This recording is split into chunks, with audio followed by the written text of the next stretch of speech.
नमस्कार दोस्तों, स्वागत है मेरे YouTube चैनल पर जिसका नाम है क्रिएटिव माइंड। दोस्तों आज हम बात करेंगे ओला S1 Pro की ट्रू रेंज के बारे में। दोस्तों वीडियो शुरू करने से पहले मैं आप सबसे रिक्वेस्ट करना चाहूँगा कि मेरे चैनल को ज़्यादा से ज़्यादा शेयर कीजिए और सब्सक्राइब कीजिए मेरे चैनल को। बहुत बहुत धन्यवाद। चलिए दोस्तों शुरू करते हैं। दोस्तों ओला ने अपनी वेबसाइट पर एक अपडेट डाला है।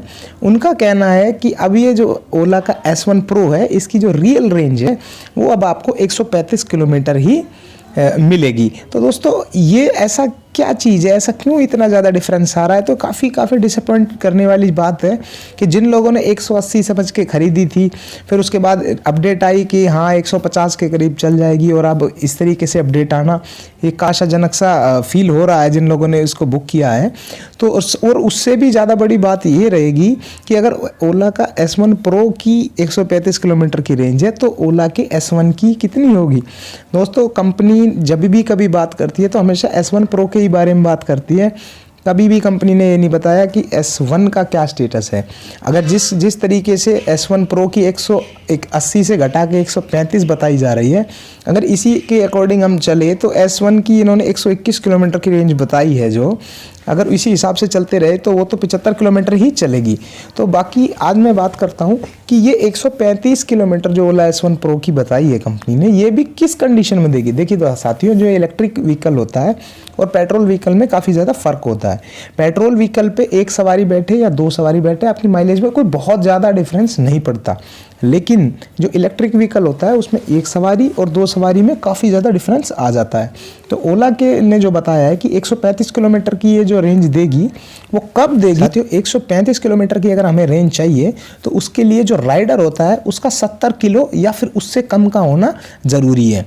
और दोस्तों उसके बाद जो सबसे बड़ी बात जो सामने आएगी आपके, वो है कि उसमें आपको जो नॉर्मल मोड में ही उसे चलाना होगा। राइडिंग का जो स्टाइल है उसको एकदम से एक्सेलरेट नहीं करना है, धीरे धीरे एक्सेलरेट करना है और बार बार ब्रेकिंग भी नहीं लगानी है। और सबसे बड़ी बात जो है इसका वेदर 25 से 35 डिग्री सेल्सियस के बीच में होना चाहिए। साथियों एक्चुअली में है क्या, हमारे देश का जो वेदर है वो काफ़ी ज़्यादा अप एंड डाउन रहता है। तो हमारे देश में कहीं बहुत से ऐसे एरिया हैं जहाँ पे 25 से नीचे ही रहता है हमेशा वेदर, और बहुत से ऐसे एरिया जहाँ हमेशा 35, 40, 45, 50 तक भी चला जाता है कहीं कहीं एरिया में। तो ये काफ़ी कम हो जाएगी। अगर जैसे आप दिल्ली का ही अगर एग्जांपल लो तो दिल्ली में गर्मियों में जून जुलाई के महीने में कभी कभी टेम्परेचर 45 से भी ऊपर चला जाता है। तो उस कंडीशन में कहीं ना कहीं ये ओवर हीट होने की संभावना इसकी बढ़ जाएगी, जिसकी वजह से एक तो इसकी परफॉर्मेंस डाउन हो जाएगी और दूसरी इसकी ओवरऑल रेंज जो है वो काफ़ी कम हो सकती है। और बाकी इसमें ये भी बताया गया है कि इसमें जो राइडर है, ये जो 135 किलोमीटर की रेंज जो बताई गई है उसमें सिर्फ राइडर 70 kg का होना चाहिए और उसके पास कोई भी अतिरिक्त वजन नहीं होना चाहिए।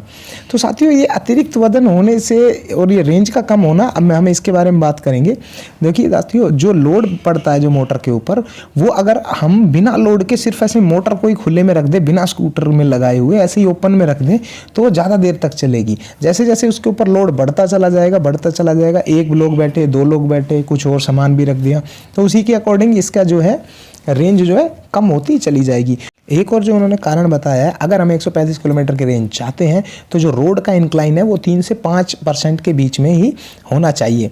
तो दोस्तों ये कुछ कारण है। और उन्होंने कुछ पेट्रोल के जो व्हीकल्स आते हैं उनके साथ कंपेयर करके ये बताया है कि ये जो हम ARAI की जो रेंज है जो कि 181 या फिर 181 किलोमीटर की जो क्लेम करी है कंपनी ने, और जो उसकी जो रियल वर्ल्ड की रेंज है जो अब बता रही है कंपनी की 135 किलोमीटर की रेंज है, तो वो उन्होंने इस पेट्रोल व्हीकल के साथ भी कंपेयर करके बताया है कि पेट्रोल के जो व्हीकल्स होते हैं वो उनकी ARAI रेंज से और जो उसके रियल वर्ल्ड की रेंज है उसमें 25 से 35 डिग्री का डिफरेंस होता है। उदाहरण के लिए अगर कोई स्कूटर है जो कि टू व्हीलर है कोई पेट्रोल का, अगर उसकी माइलेज अगर 60 किलोमीटर पर लीटर की बताई गई है तो वो घूम फिर के लगभग 40 के आसपास की ही माइलेज देगी। तो ये सब बातें बताई गई है। मुझे ऐसा लगता है दोस्तों, मेरा पर्सनल ओपिनियन ये है कि ये सारी बातें जो अब बताई जा रही हैं, अगर ये सारी बातें पहले से ही अगर कस्टमर्स को पता होती तो कस्टमर अपने आप को ठगा हुआ जैसा फील नहीं करते।